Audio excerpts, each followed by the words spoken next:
Ako ho ay natanong kanina, bawal daw po ba yung ating ginagawa?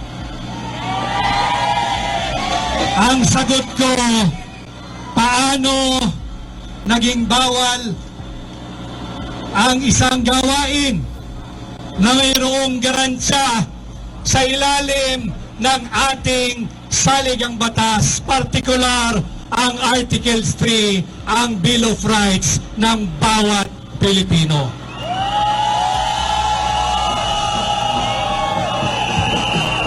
Nauunawaan ko yung mga kaibigan nating naglilingkod sa pamahalaan, kagaya ng mga miyembro ng PNP, sapagkat hindi rin naman lingid sa kanilang kaalaman na ang Bill of Rights ay pangunahing itinuturo yan kung sila man ay nag-academy, kung sila man ay nag-criminology.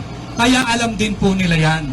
Subalit, hinihingi ng pagkakataon, baka sila ma-relieve, baka ma-dismiss, baka matanggal ng trabaho. Kaya lamang, huwag po ninyong sikilin yung aming karapatan. Meron po tayong garansya sa ilalim ng ating saligang batas na malayang magtipon-tipon ng mapayapa at ilahad ang ating saloobin, reklamo at hinanakit sa isang pamahalaan. At yan po ang ating ginagawa. Kanina po doon sa isang interview, para humarinig ng lahat, hindi ko maintindihan bakit sinisikil ng Administrasyong Marcos na kung saan ako'y dating bahagi at naglingkod ang ating mga karapatan, ang ating Bill of Rights.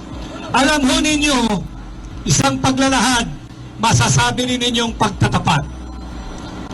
Noong 2021, kapanahunan pa ng COVID, meron po tayo dyan yung ECQ, MCQ, at GCQ.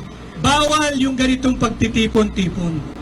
Subalit sa kagustuhan namin makaikot ng buong bansa, umikot ho kami ni Bongbong Marcos noong 2021.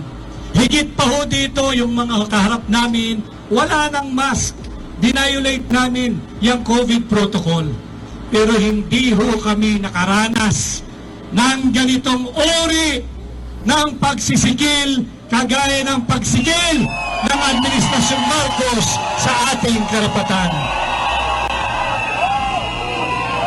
Ginoong Pangulong Marcos, aking nakasama, aking kaibigan, huwag naman ho ninyong sikilin ang aming karapatan na malayang makapagpahayag at payapang magtipon-tipon.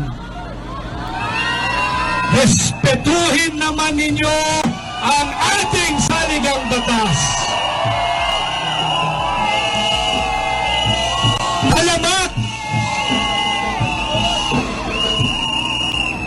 Talamak na nga ang pagnanakaw at korupsyon sa pamahalaan.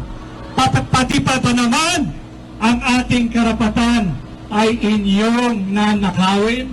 Huwag naman!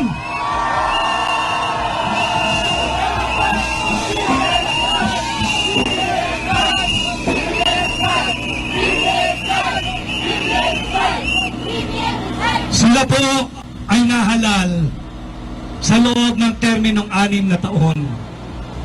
Bago pa ho sila nanalo at pagkatapos ng kanilang termino, ang ating saligang batas ay mananaig pa rin. Kaya umuulitin ko, marami pa naman tayong level-headed na mga lingkod bayan. Ang iba riyan ay aking nakasama at kaibigan. Payuhan naman ninyo ang ating Pangulo. Respetuhin ang ating saligang batas.